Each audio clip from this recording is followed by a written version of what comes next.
How's it going, YouTube? Jamie the Kid 00 here, coming to you guys with my Hazy Hieratic deck profile. I guess you guys could consider this one of the few budget deck profiles that I do on my channel. I really don't do very many of them. I like my expensive decks, but I really have been having a lot of fun with this deck on Dueling Network recently. And it basically just revolves around the standard Hieratic Engine, and then the good old rare Hazy Beasts that we got in Cosmo Blazer. So it's a really cheap deck. I've tried to keep a lot of this common, but there are a few hollows. I mean, you can probably build this for like inside 40 quid if you cut a few corners, maybe about 30 or even 20. So it's definitely a real budget deck, and it's, I wouldn't say competitive, but it really does pull off some quite surprising plays that can leave your opponent in quite a bad situation. And it's basically just a rank 6 spam. It just spams rank 6s all day, every day, so that's the premise of the deck. Let's just get into it. So to start off with, this is Hazy Hieratic. So playing a Hieratic Engine in the form of triple Tefnuit. Tefnuit is great in this deck simply because you're playing a deck of all level 6s. So it's essential to have a way to special summon a monster that is going to allow you to tribute summon your level 6s. Yes, you may argue that there is a card called Hazy Pillar, which allows you to basically normal summon your Hazy guys without tribute. But it's the fact that you will not always have that pillar, and you will not always have access to it. So Tefnuit gives you a little more access to it. Then, of course, because we're playing Hieratic Dragons, we're playing one copy of Typhon number 2. Now, people may ask, why am I not playing What-Tail Dragon or anything like that? Typhon number 2 is the most important normal level 6 dragon you can play in this deck, because it is a fire. It is the only fire level 6 vanilla dragon that you can use with Tefnuit. And the importance of this fire aspect is the fact that you can then use it to bring out your Hazy Flame Basilatrice. Your Basilatrice requires 2 level 6 fires. So you can go summon your Tefnuit, tribute it for any of your Hazy Flame beasts, which are fire, and it will immediately get you out a Typhon number 2, and you can make your Basilatrice play. And Basilatrice, in my opinion, is probably one of the best cards in this deck. So Typhon number 2 is an incredible card. Definitely, I'm so glad we managed to find one of these in my tins, because it's a common from Magic Ruler, so it's quite hard to find. Yeah, props to Cupcakey21 for finding me it. Then I play kind of the one random card in the form of TG Striker. I found that playing TG Striker in this is really good in 2 separate ways. It's really good as a 4th Tefnuit to tribute off for your Hazy Flame cards. It's usually really good with Hazy Flame Periton. And it's also really good when you have your Pillar out, because you can go Pillar, special this, and then normal summon one of your Hazy Flames, and it sees, Synchro for a level 8 Synchro. So I found TG Striker to be good in 2 ways, so I ended up playing it. It's the 41st card in the deck, and I don't want to cut it. It's really good. Then let's move on to our Hazy Flame, or Haze Beasts, as they were called in the Japanese. We play 3 Hazy Flame Periton. Hazy Flame Periton, in my opinion, is the best Hazy Beast card in the deck, because its effect reads, cannot be special summoned except by a Hazy Flame monster's effect. Your opponent cannot target this card with card effects. You can send 1 fire monster from your hand to the graveyard and tribute this card. Special summon 2 Hazy Flame monsters from your deck. You can only use this effect of Hazy Flame Periton once per turn. So your Periton is basically going to double the number of fire monsters you have on board by ditching a dead fire monster from hand, which I'll give you a sneak peek, is usually this guy. So you're going to be ditching a fire monster to get your 2 guys out, so that's again another easy Basilatrice play. Also, if you're summoning Periton over your Tefnuit, you then have access to 3 fires on board, which allows you to make a Basilatrice with 3 materials, activating its first effect, which allows it to basically gain 900 attack points. So it makes Basilatrice even more powerful, and allows for a much heavier spam. Then we play 2 Hazy Flame Manticores. Manticore's effect is kind of pointless. It says your opponent cannot target this card with card effects. Once per turn, during either player's turn, you can send 1 fire monster except this card from your hand to the graveyard. Hand or face up from your side of the field to the graveyard, and this card cannot be destroyed by card effects this turn. Now, I can hardly ever see myself playing this card, but the main reason I've played it is it's another fire target that you can use to summon over Tefnuit to make your Basilatrice plays, and it's also an extra fire target that you can summon out with Periton. Usually when you make your Periton play, you're going to get your Sphinx and 1 Manticore. Manticore because it's usually kind of dead, and Sphinx so you can attempt to activate the Sphinx's effect and bring back the Periton. So I'm really not a big fan of Manticore for its effect. It's just a good 22k beta, and So 2200 beta, and it's a good target for Periton, but I personally think it's the worst Hazy Beast you could play. Then we play 3 Hazy Flame Sphinx. This is the luck card of the deck. Hazy Flame Sphinx is only a 1900 level 6, and your opponent cannot target it with card effects, of course. You can declare one card type, monster, spell, or trap, and send the top card of your deck to the graveyard. Then, if it was a declared type, you can special summon one fire monster from your hand or graveyard. You can only use this effect once per turn. So, you play 3 Sphinx. Sphinx is really good when you summon it over your Tefnuit late game, so you can mill the top card, hopefully call it right, and get yourself a summon back. And again, that summon back is really good with this guy, which we'll talk about in a minute. It is a great play to bring out with Periton, as I cited earlier, and it's just a really good all-round card for, again, making your rank 6 plays. But it is definitely nowhere near as consistent as I'd like it to be. It's a good gamble card, but when it pays off, it really pays off. I'd usually like to try and use it in a play where it would be a win more card, where you don't have to get it off, but if you get it off, it puts you in a much better position. I really don't like relying on it, and you'll only really find yourself relying on it at the very end of the game. Then we play triple Hazy Flame Cerberus. I don't really know how to describe Cerberus. Cerberus is like it's almost like a TG, and I know in I think in the US they won a TG player won a regionals playing this card. You can normal summon it without tributing, and its original attack becomes 1000. Your opponent cannot target it with card effects, and when it's destroyed, you can add one Hazy card from your deck to your hand. Now, the 2 cards I almost always add with this card is either Pillar, if I have a lot of Hazy Flames in hand, or Periton, if I have Tefnuit in hand and it gives me an ability to set up a Tefnuit Periton play.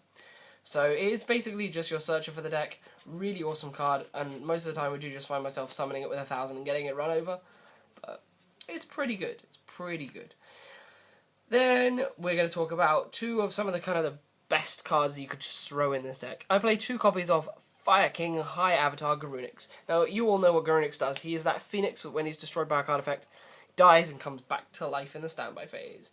You can summon this card out with a number of ways. You can summon him with your Sphinx plays, you can ditch him to activate your Peritons and your Manticores, which is kind of where you want to have him in grave, and of course we play the Onslaughts and Fire King rings in this deck, so you can constantly revive it from the graveyard, and you can Onslaught it straight out of the deck.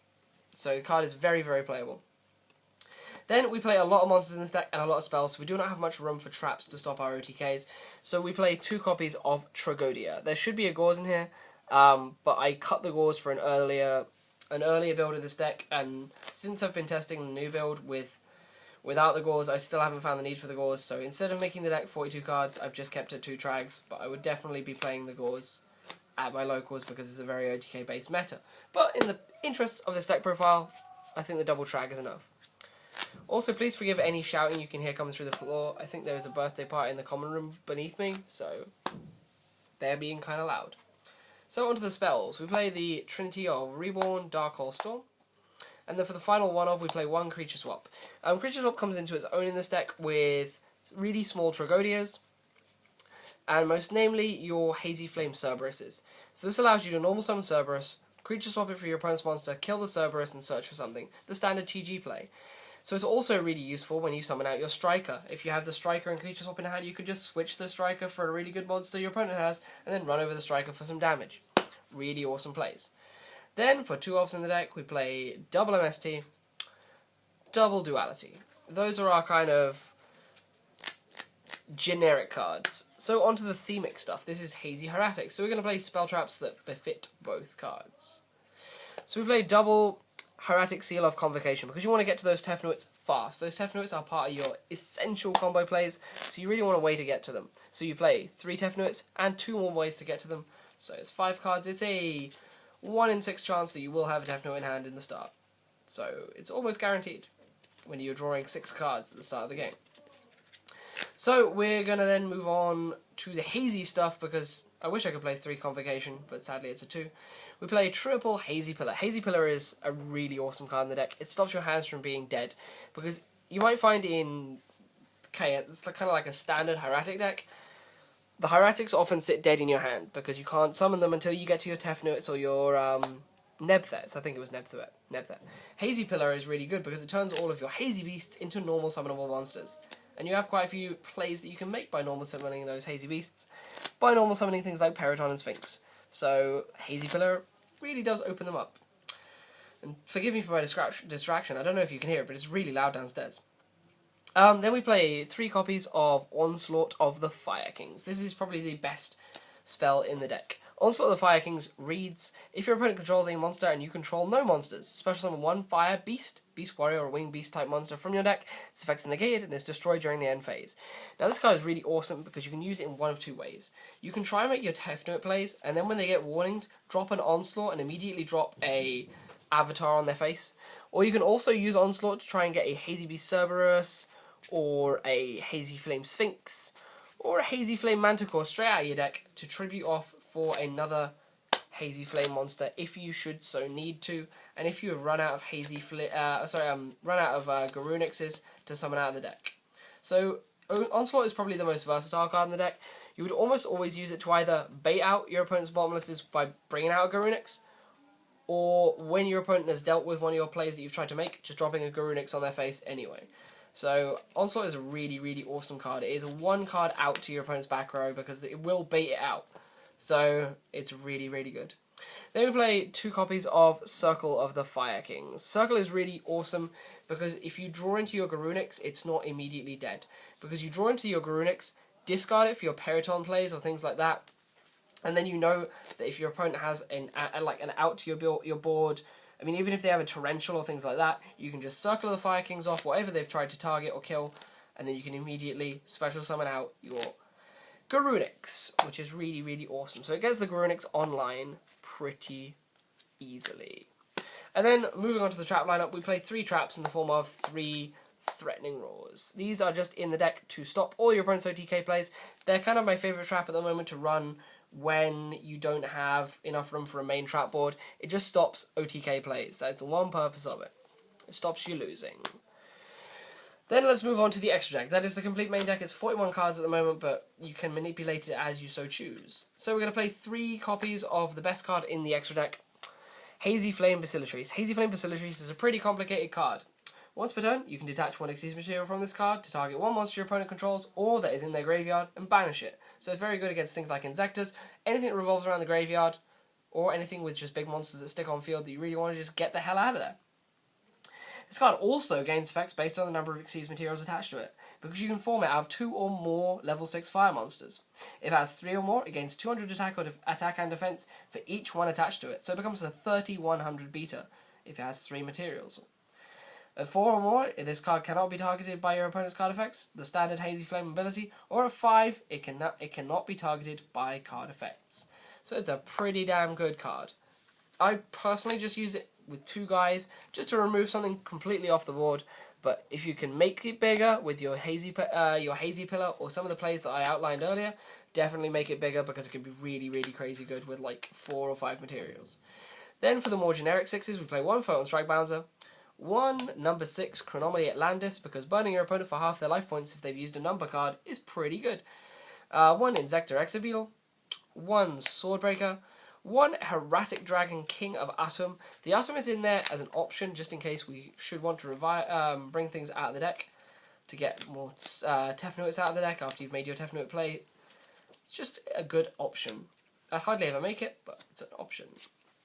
Then we play 2 copies of Gaia Dragon, the Thunder Charger, so that when our Basilatrices or our Exabeetles have used their effects, they can be turned into big 2600 piercing monsters. So gives you more use out of your Xyz plays, as if you weren't going to get enough, because you basically make them for free. Then we play a small Synchro aspect in this deck. I play 1 Catastor, even though I don't play any level 3s. I felt that the meta at the moment contains a lot of level 3s, so Creature Swap and Reborn would be able to tie in quite nicely with Striker to make Catastor. And then we just play a level 8 toolbox, with which you can use Striker and any Hazy Flame card to make. So you just play your Stardust, Red Dragon Arcfiend, because this card is really good when you want to make it, Thought Ruler Arcfiend, and Scrap Dragon. So that's a level 8 toolbox, just in case we should need any of them. They're probably the best level 8s in my opinion. But yeah, this has been a Hazy Flame deck profile, well, a Hazy Hieratic deck profile, sorry.